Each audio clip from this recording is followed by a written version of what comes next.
Hi, boys, and welcome to this Daddy Cast of Exploring Insects, Week 19 The Spider's Web. The next day, the little chickens were all hatched and doing well. The hen had led them to the courtyard, and scratching the soil and clucking, she dug up small seeds, which the little ones came and took from their mother's beak. At the slightest approach of danger, the hen called the brood, and all ran to snuggle under her outspread wings. The boldest soon put their heads out, their pretty little yellow heads framed in their mother's black feathers. The alarm over, the hen began clucking and scratching again, and the little ones went trotting around her once more. Completely reassured, Mother Ambroisine forever renounced her proverb of the spider. In the evening, Uncle Paul continued the story of the Epeira. Since it must serve as a support to the silken network, the first thread stretched from one bank to the other must be of exceptional firmness. The Epeira begins, therefore, by fixing both ends well. Then, going and coming on the thread from one extremity to the other, always spinning, it doubles and trebles the strands and sticks them together in a common cable. A second, similar cable is necessary, placed beneath the first in an almost parallel direction. It is between the two that the web must be spun.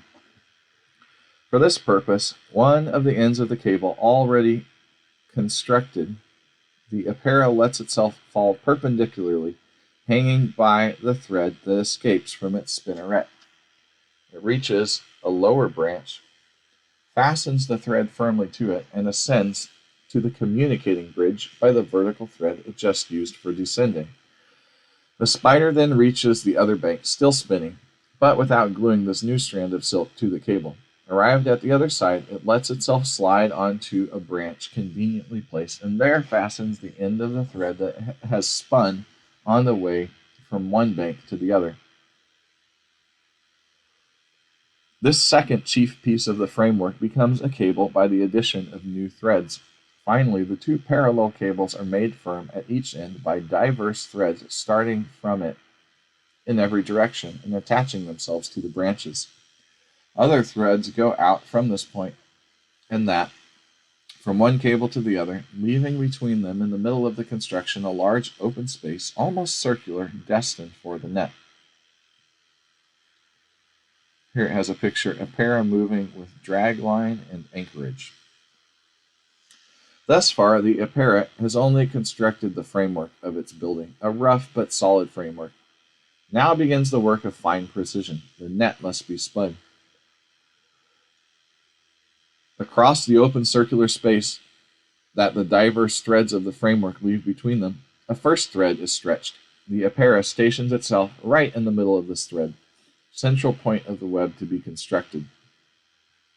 From this center, numerous threads must start at equal distances from one another and be fastened to the circumference by the other end. They are called radiating lines.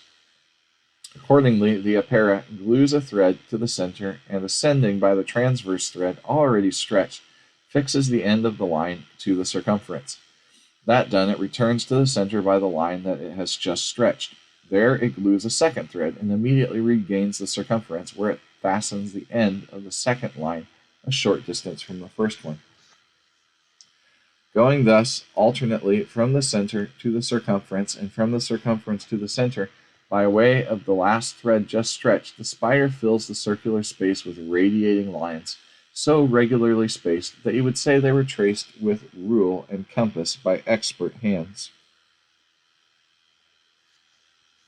I'm going to go back a few pages so you can look at. Oh, here we go. Here you have the spider sends one web across and then it sends the second cable across. That's what they're talking about with the two cables. And here's the kind of web that it makes.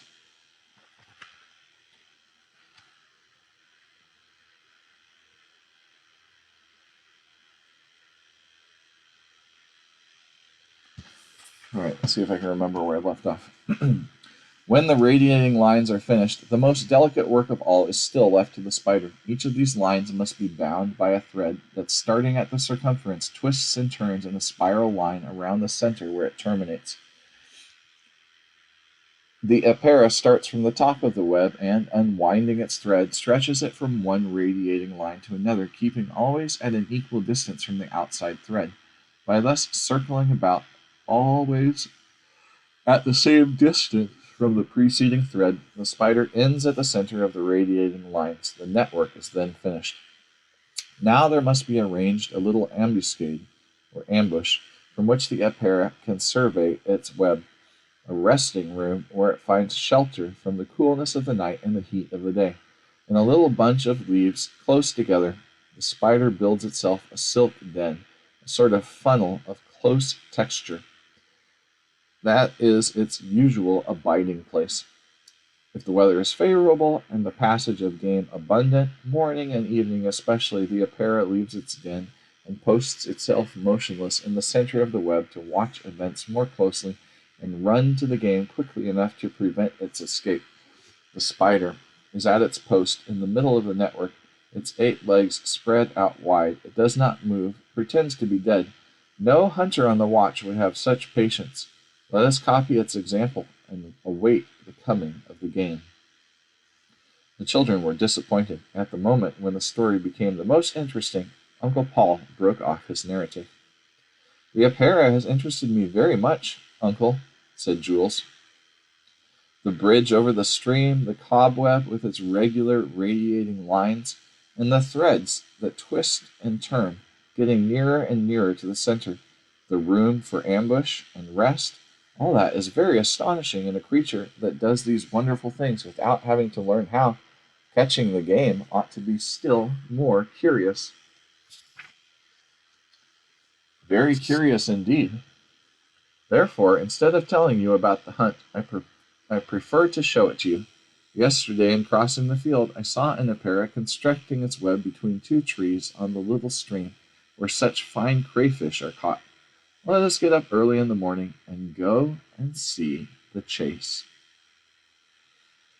And on the image below it says, "Position of apera upon her hub to show command of the snare." All right, that's all for today. Talk to you guys later.